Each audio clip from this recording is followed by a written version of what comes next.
Welcome to the Human Capital Innovations Podcast, your go-to source for personal, professional, and organizational growth and development. We hope you tune in often for all things people management, organizational development and change, organizational leadership, and social impact related. Maximize your personal and organizational potential with Human Capital Innovations Podcast.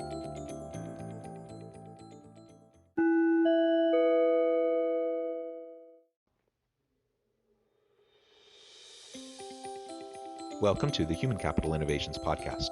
In this HCI podcast episode, I talk with Deanna Singh about the tools and courage to imagine, activate, and impact the world.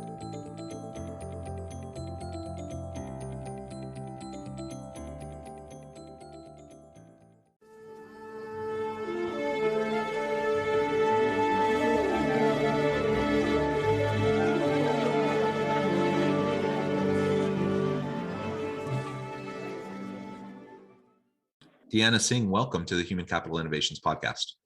Thank you so much. Very excited to be here with you. Yeah, I'm super excited to have this conversation with you today. As we were talking in the pre-interview, I just really get excited anytime I have the chance to talk with someone who's equally as passionate about social impact work.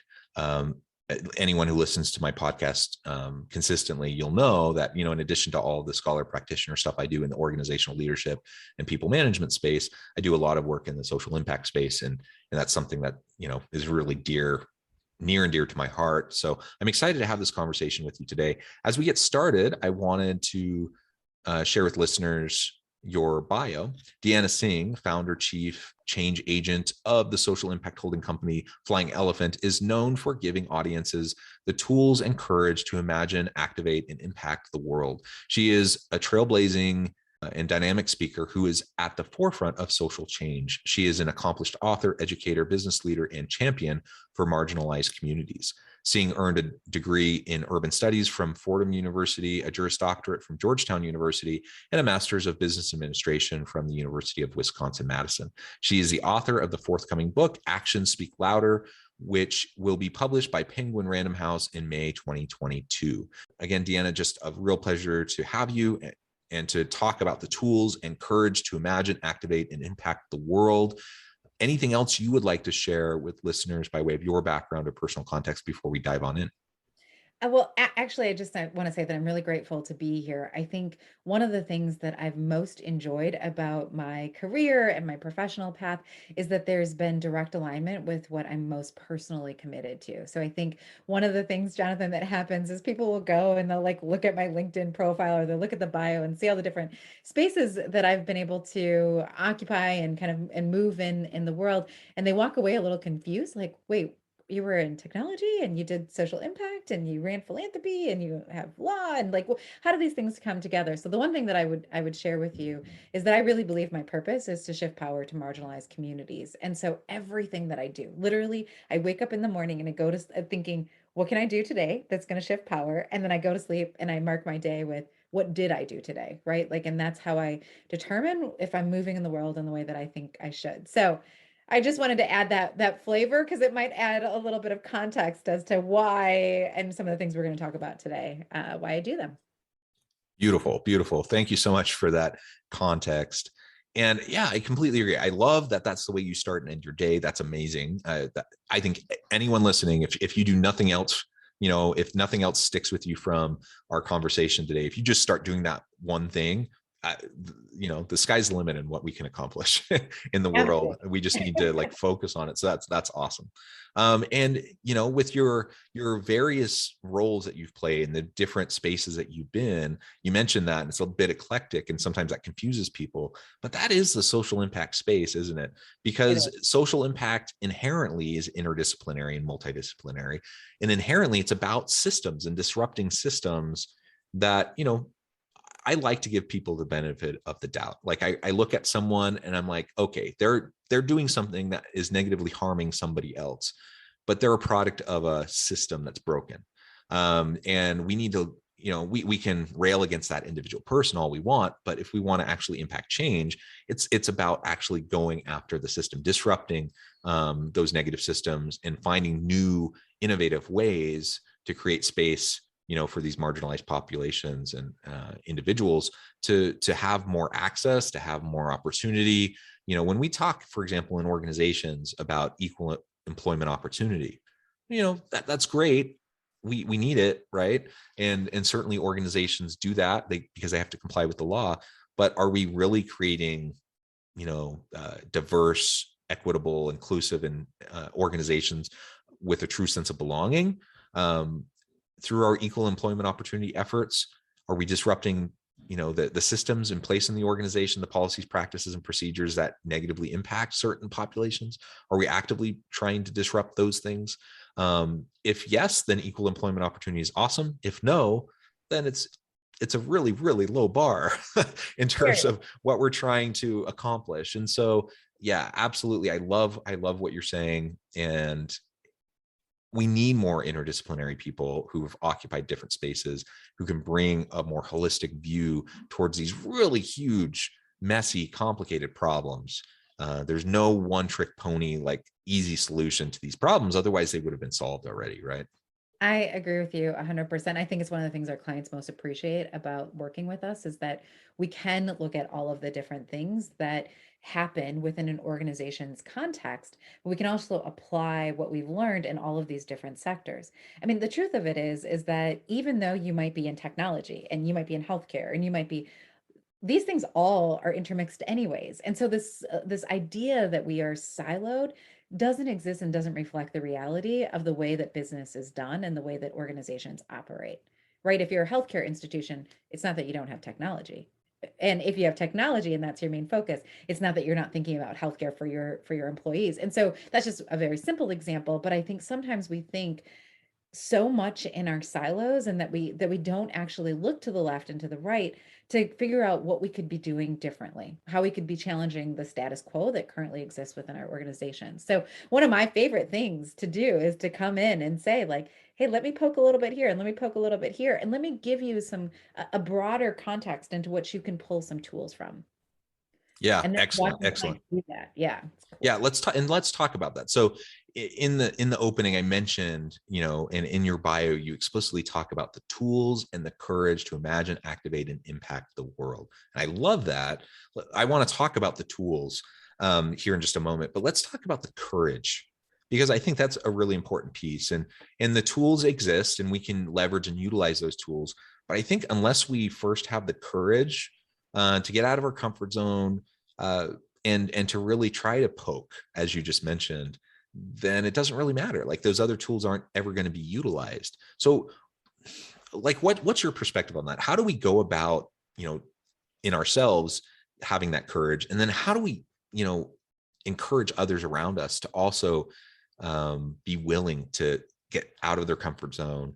And it is a scary thing, especially if you're new in the space. Absolutely. So I think one of the most important things is to acknowledge that it does take courage. I think that a lot of times when we think about other aspects of our business, we don't need to have courage, right? There's other things that we draw on in order to get those areas done. But in this space, you do need courage because again, a lot of people come into diversity, equity, and inclusion with baggage. They're afraid they're going to say something wrong. They're afraid that they're going to offend. They're afraid that they're not going to go far enough. They're afraid they don't know some of the historical context, right? And so there's just some baggage and guilt that sits before anybody can do this work that you have to acknowledge and figure out what your pathway is going to be to work through it. So I do think that one of the biggest pieces of having courage, and especially as you're looking at diversity, equity, inclusion, belonging, these kinds of topics, is to acknowledge the fact that it's going to feel a little uncomfortable. That you're going to have to go into spaces where maybe your whole entire life you were told, shh, don't talk about that. Don't, let's just pretend, right? You're going to have to go into those spaces and you're going to have to embrace them. And if you don't do that work on the individual level, you can't do it on the organizational level. So I think that's a critical component is one, acknowledging it, and two, coming up with a strategy that allows for you. It's also not one of those things where you're like, oh, okay, now I'm courageous and now I can just keep going. You have to keep coming back to that well of courage, right? Because it's a journey. And so there's going to be something that you're like, okay, I'm comfortable having a training. But then you're going to have a training and someone's going to say, well, I think now we need to think about implementation. Then you have to you have to go back to the courage, right? Okay, now we're going to think about changing some of our practices. Okay, now I got to go back to the courage because now I got to systematize it and really put it into our operations. And now I got to go back to the courage because now I got to think about how I'm bringing my team in and who gets to stay on my team based off of what I'm learning. So you constantly have to go back to that well of courage. And if you don't spend the time there to make sure that it's full, you're going to run out of steam. Yeah. Yeah. Burnout is high in this arena, right? And so you do have to fill your well. You have to find ways that you're going to reinvigorate yourself and fill that well daily. Otherwise, burnout will set in, discouragement. I often talk with some of my colleagues in the space about, how we have to be both pragmatic as well as kind of eternally optimistic, the not allowing ourselves to just get beat down, worn out, overwhelmed, frustrated.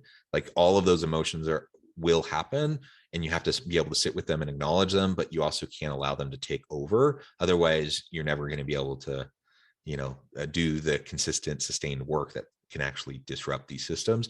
And the courage piece, you're right. You have to come back to it over and over and over again, because every step of the way, you are challenging the status quo, which organizations, bureaucracies, people who benefit from the systems of privilege that exist, they're all built to maintain and sustain the status quo. So anytime you're trying to disrupt it, you're going to tick people off in a variety of ways. And you're going to have to be able to politically navigate that and weather those storms, build up enough political and social capital and enough trust, and goodwill to be able to navigate that. And that takes so much emotional bandwidth to be able to deal with on a regular basis. Absolutely. And I think that one of the things that I like to share with our clients and the people that we get to work with is that this work doesn't have to be heavy. Yes, you have to have courage because but it can also be, you go back to your courage and you go back to that well so that you can maintain your joy. And I think that that's one of the key differentiators. People say why do people like to work with you? Or what do you think you bring to the table that's different? And I believe very strongly in this idea of bringing joy into the work, right? So we talk and we make sure that in everything that we do, we are showing up with that sense of joy. But you can't do that if you don't understand that, it doesn't mean that everything is all peachy keen, but it's I understand that there's going to be some troubled waters. I understand that people are going to be uncomfortable. I understand that some people are going to, move faster than other people. And all of those things are a part of this role. But as long as I understand what the core principle is, why I'm doing this, why it even matters, what I'm trying to achieve as I do this, and I think that's part of what goes into your well, then you can maintain your joy, even in those moments that feel the most uncomfortable. So that's another key tenet of what we do when we think about this idea of courage. It's not just all the things you're afraid of. It's also, how do we make sure that we're filling that up with the joy and the focus and the mission and the passion of why you are even thinking about exploring this work in the first place? Yes, absolutely. And that's the connection, right? It is a a place to be of great purpose and fulfillment. So even though it can get overwhelming, it can be frustrating, it can sap your energy, it also, man, if you can tap into that fulfillment and purpose on a regular basis, there's no better way to fill your well. And to recognize the impact that you as an individual can have, you and with your people as a team can have, and the broad reach that you can, the broad impact in your communities and in society as a whole. I mean, that's incredible. And that's heady stuff, to think that, I can actually influence and make lives better for countless people by the work that I'm doing. And of course it's not easy. Of course it's not.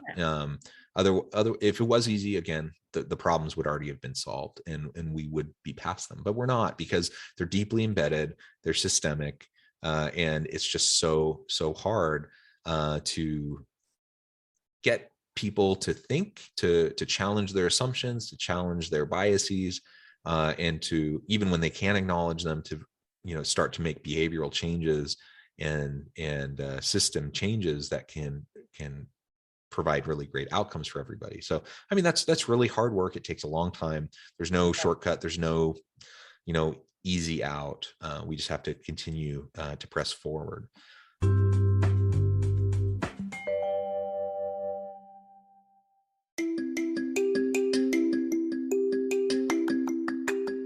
I'm excited to announce the publication of my new book from HCI Press, Bluer Than Indigo Leadership: The Journey of Becoming a Truly Remarkable Leader.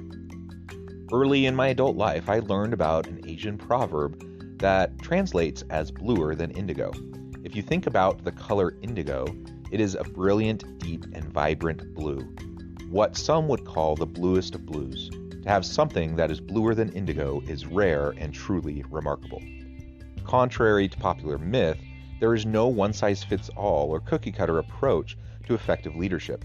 There's no silver bullet, no secret sauce, no go-to model that will solve all of our problems. The truth is, great leaders have all had their unique strengths and flaws, and have all had to discover and then pave their own distinctive path in their life's journey to fulfill their leadership potential.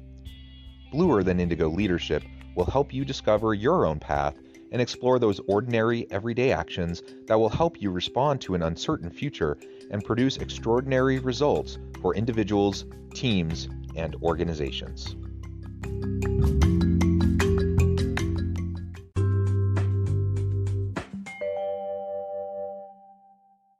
Oh, if you don't mind me sharing, Yeah.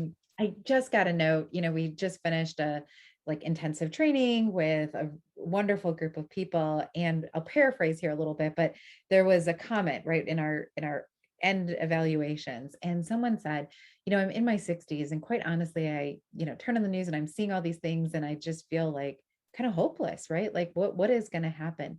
But we've gone through this training and these conversations and seeing my colleagues engage in a different kind of way than what I'm normally seeing, it has restored my faith. And if you think about that, so if anybody's looking for their well to get filled up a little bit, let me go ahead and put that in there for you. That when you do this work and you do this work in an authentic way, you can help restore people's faith, right? And that's a powerful statement. But like you said, it's hard to think what does that look like on a day-to-day basis? But it looks like staying the course, going into these spaces, Yeah. being prepared to have these kinds of conversations and genuinely giving people tools that they can use, not just conversations that make them feel guilty and all the, but really getting into conversations that are going to help them move forward. And that to me, that's the essence of why this work is so important. Yeah. Yeah. Amen. Very good. So let's pivot now and talk a little bit more specifically about the tools that we can use. And there are a lot of tools. This is difficult work. It's challenging work, but the tools exist, and it's not always rocket science. It's more about persistence and sustainable effort over time. Let's talk about some of those tools that you and your organization use and how you work with your clients, and some ideas for anyone listening today. Absolutely. So I would say the first bucket of tools that you need to make sure it's full, they're all really solid, is making sure that you have an opportunity for people to engage at the individual level. So a lot of times organizations will come to us, Jonathan, and they'll say we want to solve for these big things and we want to do this and this and this and this. And we'll say, okay, great.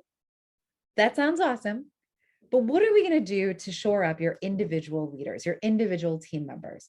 And the reason why we spend a lot of time, and that's part of our theory of change, why we spend a lot of time making sure that individuals feel like they're comfortable having these kinds of conversations, that they've been able to acknowledge some of their own challenges or barriers or thoughts they might have, and have a safe and brave place where they can have those kinds of conversations.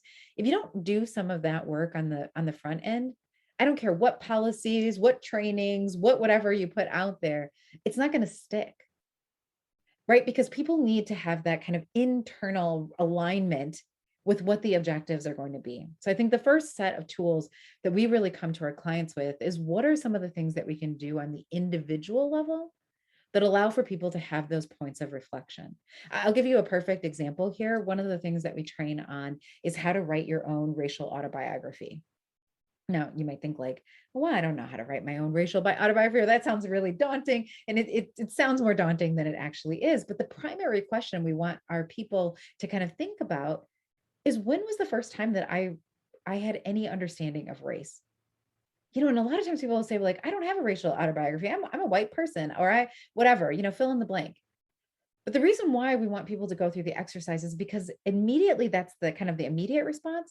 But then after they think about it for a minute, they're like, actually, no, I remember being on the playground and realizing this, or I, got on the whatever it is, right? Or my first job or going to college, or this is my experience. This is the first time I realized I was a person of color. If you see the TED Talk, you'll know that that's what I talk about there. That just even that exercise alone allows people to contextualize so many years of their lives, right? In so many ways that they kind of show up in situations. So I think that's one like very big bucket. I think the other big bucket that we try to focus on a lot is learning and development. And it's tied to, this first one, but I don't think you can have a strategy or have a policy change or do any of these things without also helping train people up in what it means, why it's important, how to connect it. And so there's this other second bucket that really is all about learning and development. And what are some of the fundamentals that we have? One of the reasons why we can't talk about race in this country is because we don't have the vocabulary for it. Right. I just wrote a book for American girls, super proud of it. It's a girl's guide and it's all about, it's part of their Smart Girls Guide, and it's a girl's guide on race and inclusion. And the primary goal of that is to give our young people and their parents and their educators and their teachers some racial fluency, because we don't talk about these things. We don't even know the words to talk about these things. So it's like speaking a different language. If we don't have that, how do we grow? And like you mentioned a minute ago, people who are well-intentioned, well-meaning are often so nervous to engage in these conversations because of they don't have that fluency and they don't want to say the wrong thing. And so they end up sitting out of conversations where either they could learn or they could, provide their voice and influence to others around them that could be impacted. And so Right. that's really, really important. It's huge. And the minute you do it and people have that confidence, it opens yourself up. So we do our How to Be an Ally Summit. It's something we do regularly. That's one of the main objectives. And it's so empowering at the end of the summit for people to say, I walked into this just terrified about all the things, make the list, right? All the things. And I'm walking out of it understanding the power that I hold and how I can use that to serve others. Right? Like that's the transformation that happens over the 3 days. And it is a beautiful thing to watch. And more beautiful than that is actually seeing them implement it, right? Going back to their organizations and implementing some of that what they've learned. That's just super powerful. And I guess the third bucket would be, really around strategy. Because again, you can talk about DEI, you can do some trainings, you can have some personal reflection, but if you don't figure out a way to put it into the strategy of your business, not this standalone, it's over here, this one or two people run it. No, that's not how it's going to work. It has to be implemented into the business strategy of the organization, into the daily practices of how you show up. So that's how, we think about it. There's many, many other buckets, but I feel like those are the big ones that if you understand how to do things and have tools in all of those spaces, that's what's going to lead to eventual success. Yeah, I love it. Great way to categorize those buckets of activities and tools and different approaches. I would just add, I think it perhaps fits with the strategy bucket, but we need to think, in terms of systems mapping, equity design thinking. Yeah. We need some, and there are great tools to help you be more of a systems thinker. People have been talking about design thinking for a long time, but can we do design thinking through an equity lens? For example. And so when we start to build those frameworks into how we're developing strategy and how we're putting in place and implementing, the policies, practices, procedures, the mechanisms within the organization to create that inclusive and belonging culture, those are the elements that we really have to pay close attention to.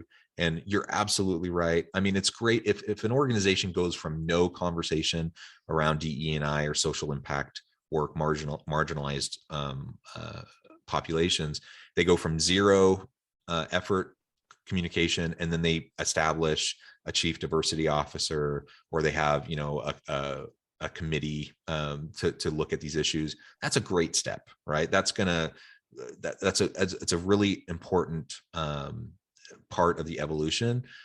But if that's where you stop, it's too siloed. Like it just has to become embedded into what every single leader, every manager throughout the organization is thinking about.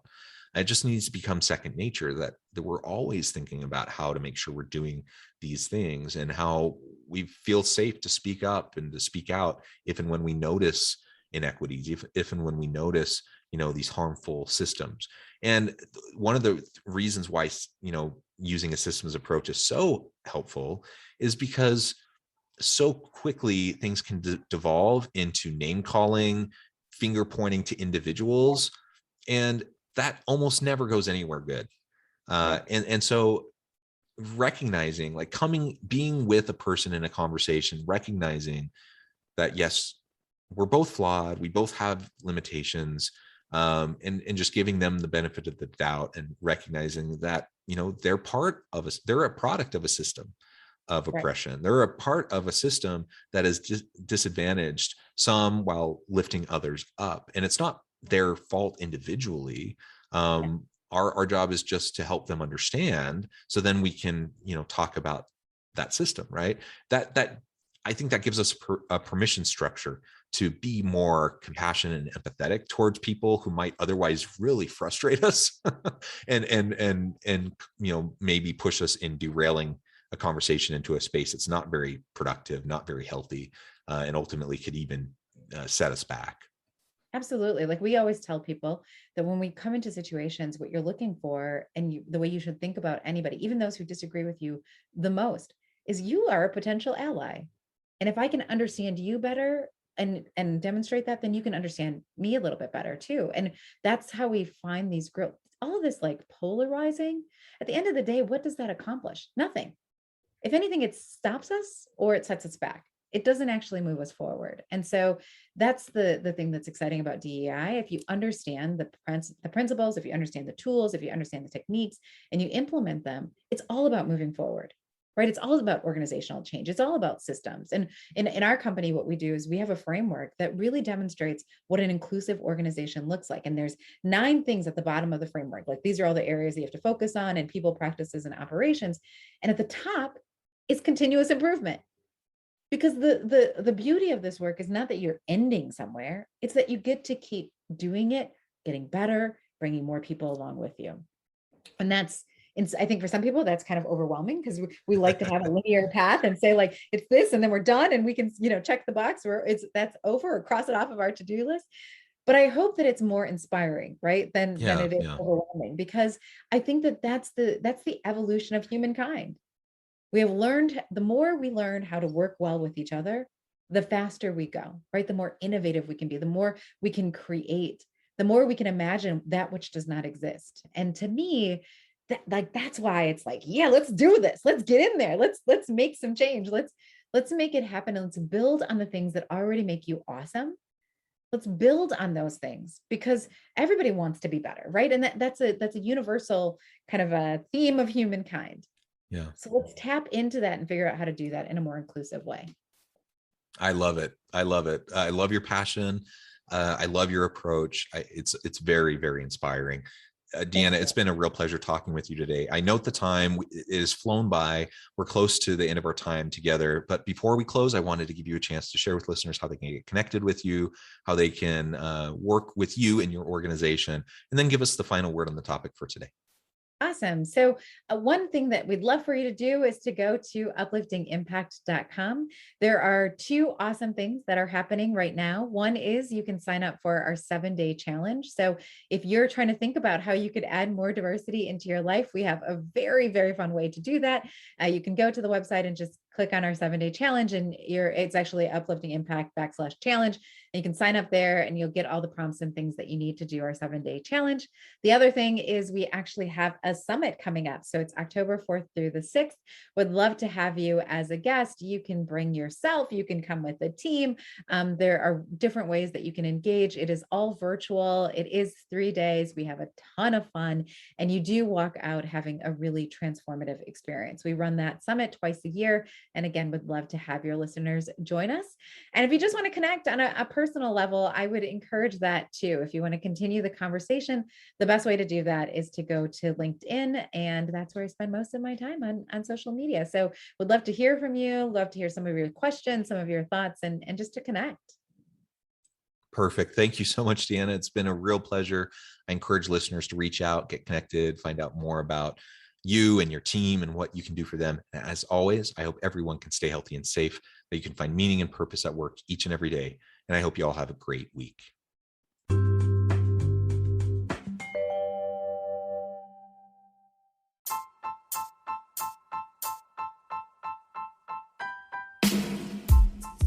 The alchemy of truly remarkable leadership. ordinary, everyday actions that produce extraordinary results. Consider how the nature of work has shifted over the past 50 years. With increased globalization, rapid technological advancement, and the shift in economic composition, the average job of today looks very different than the average job of 50 years ago. What will the jobs and organizations of tomorrow look like? Moreover, what does this all mean for organizational leaders? What are the core competencies and capabilities of organizations and their leadership that are prepared for continued disruption and geopolitical and socioeconomic shifts? Regardless of what the future holds, increasingly, leaders need to be socially minded, data-driven, decisive, champions of talent, and disruptors of the traditional notions of leadership, teams, organizations, and work. The alchemy of truly remarkable leadership will help you to explore your own leadership competencies and capabilities and consider ways to apply and implement them into your workplace and personal life.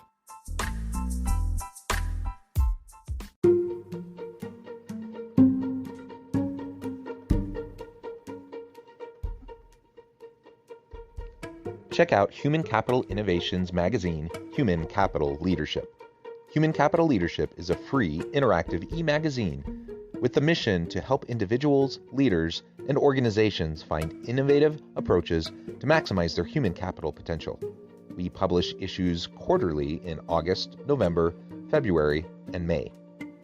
Take a look at the latest issue and let us know what you think.